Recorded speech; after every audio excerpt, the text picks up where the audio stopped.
transmission will be automated. Maganda yung observation ni Attorney Rizquisio ngayon.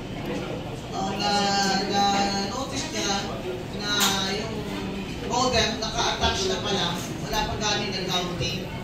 So, COMELEC revised its rules na i-attach na yung modem kung ready na for transmission. Because ang duda talaga ng mga tao na nasa transmission ng daya.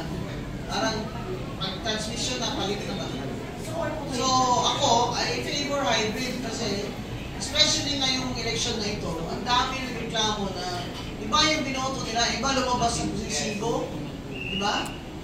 So, ang kailangan naman kasi transparent election, di ba? So, kung ayaw na ng mga tao yan, Congress should also respond. As you know, there's a law.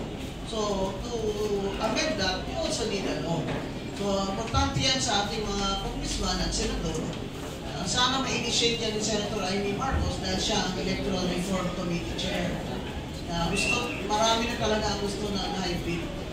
Kasi tignan mo, yung barangay, manual man yan. O, kinaya naman na dyan lang kasi yung counting dyan lang, wala namang transmission, di ba?